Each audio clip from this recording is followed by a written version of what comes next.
my cubs, and welcome back to not just any other cozy book reading, but the beginning of a whole new series. That's right. It's been a while, but we are back recording once more now with season 3, if you like, of our reading series now. And we are kicking off as well with a bundle of requested readings. So, first off, I do hope they were worth the wait. And even if you were not waiting for this one, I hope you enjoy it as well. So now grab yourself a tankard of mead, pull up a bench by the fire, as it is time for Night Falls on Sentinel. No music played in the nameless tavern in Sentinel. And indeed, there was very little sound except for discreet, cautious murmurs of conversation. The soft pad of the barmaid's feet on stone, and the delicate slurping of the regular patrons. Tongues lapping at their flagons, eyes focused on nothing at all.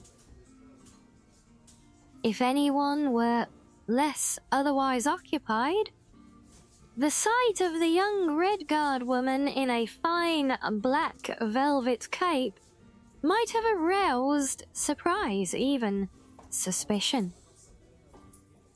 As it was, the strange figure, out of place in an underground cellar so modest it had no sign, blended into the shadows. "Are you a Jomic?" The stout, middle-aged man, with a face older than his years, looked up and nodded. He returns to his drink. The young woman took the seat next to him. "My name is Habala," she said, and pulled out a small bag of gold, placing it next to his mug. "Sure it be," snarled Jomic, and met her eyes again. "Who do you want dead?" She did not turn away, but merely asked, "Is it safe to talk here?" "No one cares about nobody else's problems but their own here. You could take off your cuirass and dance bare-breasted on the table and no one would even spit." The man smiled. "So, who do you want dead?" "No one, actually," said Habala. "The truth is, I only want someone removed for a while. Not harmed, you understand. And that's why I need a professional. You come highly recommended." "Who you been talking to?" asked Jomic dully, returning to his drink. "Oh, a friend of a friend of a friend of a friend." "Well, one of them friends don't know what he's talking about," grumbled the man. "I don't do that anymore." Habala quietly took out another purse of gold, and then another, placing them at the man's elbow. He looked at her for a moment and then poured the gold out and began counting. As he did, he asked, "Who do you want removed?" "Just a moment," smiled Habala, shaking her head. "Before we talk details, I want to know that you're a professional. And you won't harm this person very much. And that you'll be discreet."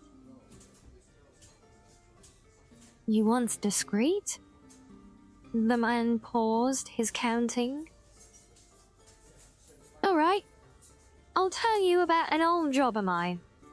It's been, by RK, I can hardly believe it. More than 20 years. And no one but me's alive who had anything to do with the job. This is back afore the time of the War of Bethany. Remember that?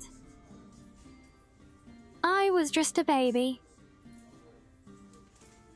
Course you was, Jomick smiled. Everyone knows that King Lowton had an older brother, Grecklith, what died, right? And then he's got his older sister, Albke, what married that king fella in Daggerfall. But the truth's that he had 2 elder brothers. Really? Habala's eyes glistened with interest. No lie, he chuckled. Weedy, feeble fella called Arthurgo. The king and queen's firstborn. Anyhow, this prince was heir to the throne, which his parents wasn't too thrilled about. But then the queen, she squeezed out 2 more princes, what looked a lot more fit. That's when me and my boys got hired on. To make it look like the first prince got took off by the Underking or some such story. I had no idea, the young woman whispered. Of course you didn't. That's the point. Jomick shook his head. Discretion, like you said. We banned the boy, dropped him off in an old ruin, and that was that. No fuss. Just a couple fellas, a bag, and a club. That's what I'm interested in, said Habala. Technique. My, friend who needs to be taken away is weak also, like this prince. What is the club for? It's a tool. So many things what was better in the past ain't around no more. Just 'cause people today prefer ease of use to what works right. Let me explain. There's 71 prime pain centers in an average body. Elves and Khajiit, being so sensitive and all, have got 3 or 4 more respectively. Argonians and Slodes almost as many as 52 and 67. Jomick used his short, stubby fingers to point out each region on Habala's body. 6 in your forehead, 2 in your brow, 2 on your nose, 7 in your throat, 10 in your chest, 9 in your abdomen, 3 on each arm, 12 in your groin, 4 in your favoured leg, 5 in the other. That's 63, replied Habala. No, it ain't, growled Jomick. Yes, it is, the young lady cried back, indignant that her mathematical skills were being questioned. 6 plus 2 plus 2 plus 7 plus 10 plus 9 plus 3 for one arm and 3 for the other, plus 12 plus 4 plus 5, 63. I must have left some out, shrugged Jomick. The important thing is that to become skilled with a staff or club, you gotta be a master of these pain centers. Done right, a light tap could kill or knock out without so much as a bruise. Fascinating, smiled Habala. And no one ever found out? Why would they? The boy's parents, the king and queen, they're both dead now. The other children always thought their brother got carried off by the Underking. That's what everyone thinks. And all my partners are dead. Of natural causes. Ain't nothing natural that ever happens in the bay, you know that. One fella got sucked up by one of them Seleno. Another died of that same plague that took the Queen and Prince Grecklith. Another fella got himself beat up to death by a burglar. You gotta keep low, out of sight, like me. If you want to stay alive, that is. Jermic finished counting the coins. You must want this fella out the way pretty bad. Who is it? It's better if I show you, said Habala, standing up. Without a look back, she strode out of the nameless tavern.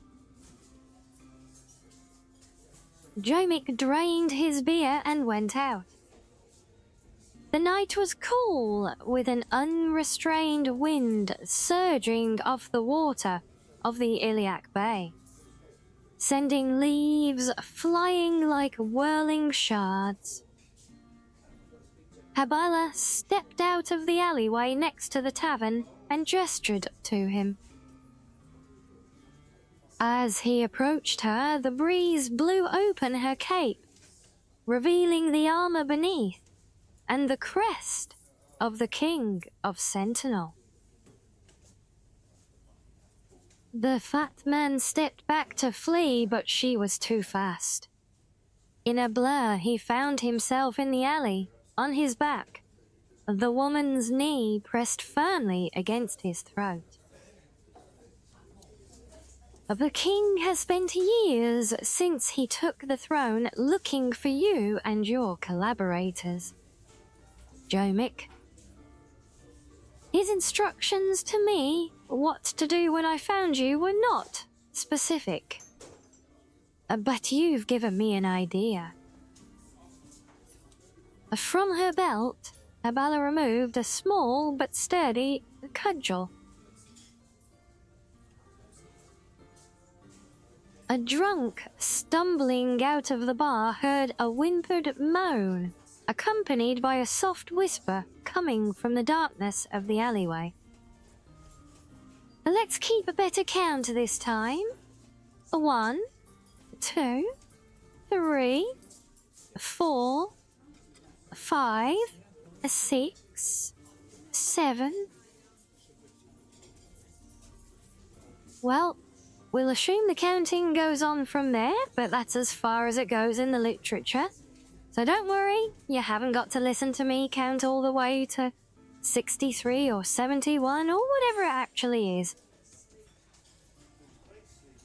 But still, I hope you enjoyed. This is a very fun story, don't you think? I do enjoy these, I must say. So, thank you to those of you who specifically requested this one for bringing it onto my radar as well so that I could enjoy it also.